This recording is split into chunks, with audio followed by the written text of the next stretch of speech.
জুলাইয়ের গণঅভ্যুত্থানের পরে আমাদের এই যে অন্তর্বর্তী সরকার যে সরকার গঠন করেছে সে সরকারের 100 দিন মাত্র গিয়েছে। এই 100 দিনে কাউকে মূল্যায়ন করা খুবই ডিফিকাল্ট। আপনি দেখেন একটা গণবিপ্লবের পরে বা একটা রাষ্ট্র যখন স্বাধীন হয় সে স্বাধীন হতে একটা রাষ্ট্র কাঠামোকে তৈরি করতে প্রায় 2 বছর 3 বছর লেগে যায়। আপনি জানেন আমাদের 1971 সালে যে স্বাধীনতা আমরা অর্জন করেছি ডিসেম্বর মাসে, সে 74-এ কিন্তু আমরা একটা দুর্ভিক্ষ দেখেছি। তার মানে একটা যেখানে দেশের each and every sector has been destroyed, হ্যাঁ, সেখানে আপনি there is no way to recover this problem within 3 month. It's very difficult, একবার অসম্ভব।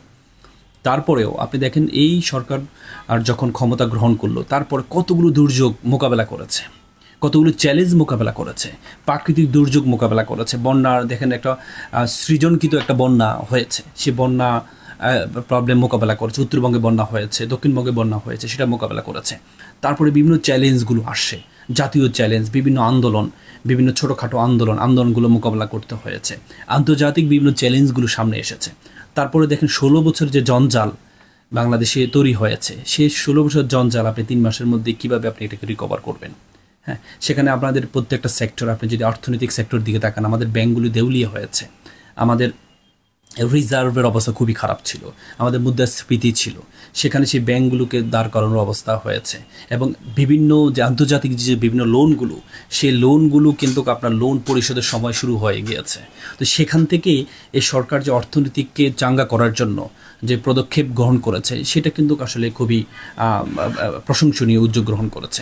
তারপর আপনি যদি দেখেন পররাষ্ট্রনীতির কথা, আগে আমাদের পররাষ্ট্রনীতি এককেন্দ্রিক পররাষ্ট্রনীতি ছিল, ইন্ডিয়া কেন্দ্রিক পররাষ্ট্রনীতি ছিল।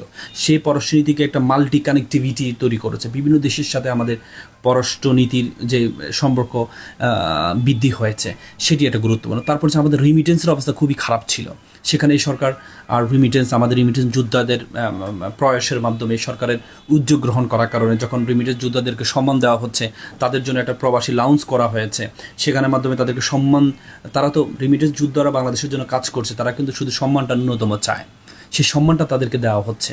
তাদের আগে লাগেজ যত সময় পাওয়া যেত না, এখন তারা সাথে সাথে লাগেজগুলো পাচ্ছে, তারা একটা লাউঞ্জে বসে তারা তাদের ন্যূনতম সম্মানটা তারা পাচ্ছে। সে কারণে রিমিটেন্সের যে শক্তিটা সেটা বেড়েছে।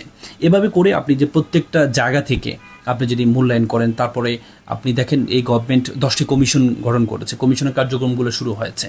হ্যাঁ, তো সেখানে আপনার যেখানে আমাদের আইনশৃঙ্খলা বাহিনীর চরম অবস্থা খারাপ ছিল, প্রত্যেকটা থানায় হয়েছে, নষ্ট হয়ে গিয়েছিল, সেখানে আইনশৃঙ্খলা বাহিনীটা আপনি সেনাবাহিনীকে ম্যাজিস্ট্রেটি পাওয়ার দিয়ে সেটাকে কন্ট্রোল করার চেষ্টা হয়েছে। বিভিন্ন ডাকাতির বিভিন্ন গুজব ছড়ানো হয়েছে, বিভিন্ন ডাকাতি কার্যক্রম শুরু হয়েছিল। সেগুলো থেকে অনেকগুলো চ্যালেঞ্জ মোকাবেলা করে এই সরকার এতদিন 100 দিন কাটিয়েছে। কিন্তু আমরা যেটা দেখছি যে সাধারণ মানুষের সাথে যে বিষয়গুলো সম্পৃক্ত, যেমন নিত্য প্রয়োজনীয় দ্রব্য, এগুলোর দাম তো হু হু করে বাড়ছেই, নিয়ন্ত্রণে আনতে পারছে না কেন?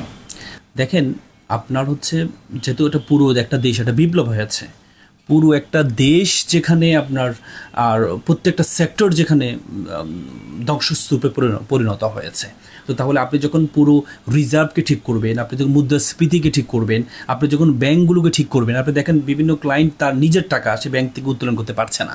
কেন পারছে না? এই যে প্রত্যেকটা সেক্টর, এসএলএমের গ্রুপের মতো গ্রুপ হাজার হাজার কোটি টাকা নিয়ে চলে গিয়েছে, এভাবে প্রত্যেকের জায়গা থেকে চলে গিয়েছে। সেখান থেকে আপনি যখন পুরো রাষ্ট্র কাঠামোকে পরিবর্তন করবেন তখন প্রত্যেককে একটু কষ্ট করতে হবে, যেটা আমাদের 1971 সালে পরবর্তী দুর্ভিক্ষকে আমরা কিন্তু মোকাবেলা করেছি সবাই মিলে।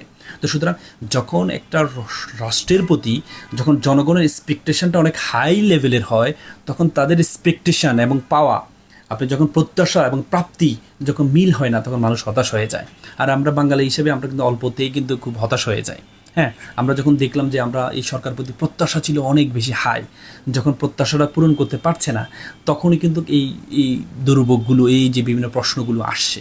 তো সুতরাং একটু অপেক্ষা করতে হবে, সরকারকে একটু সময় দিতে হবে, যেহেতু একটা সংস্কার তো এত সহজ বিষয় না, সেখানে অনেকগুলো চ্যালেঞ্জ মোকাবেলা করতে হয়েছে। আপনি যে আমাদের যে বন্যা হয়েছে, আপনি কি এটাকে মনে করেন আমাদের ইতিহাসে এত বড় বন্যা কখনো বাংলাদেশের মানুষ দেখেছে? কুমিল্লা, ফেনী, আমার বাড়ি কুমিল্লা অঞ্চলে, আমরা কখনো বন্যা দেখিনি জন্মের পর থেকে। সেখানে আমাদের বাড়িতে অর্ধেক পরিমাণ পানি উঠেছে, শহরে আমার বাড়ি। তারপরে যে এই যে দুর্ভোগগুলো, এগুলো তো সৃজিত দুর্ভোগ তৈরি করেছে আমাদের পার্শ্ববর্তী, আমাদের নেবারিং কান্ট্রি আমাদেরকে ভালোবেসে সেগুলো আমাদেরকে উপহার দিয়েছে। তো সেই জিনিসগুলো আপনি যখন মোকাবেলা করতে যাবেন তখন একটু জনগণকে প্রত্যেকের জায়গা থেকে এই যে আজকে যে গণ অভ্যুত্থান হয়েছে, যে স্বাধীনতা কোনো দল কিন্তু করেনি, প্রত্যেকটা মানুষ প্রত্যেকের জায়গা থেকে আন্দোলনে নেমেছে।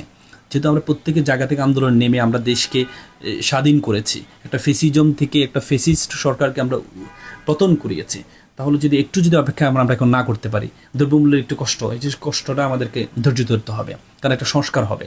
যখন আলটিমেট পুরোপুরি সংস্কার হয়ে যাবে তখন প্রত্যেকটা জিনিস একটা কন্ট্রোলের মধ্যে চলে আসবে।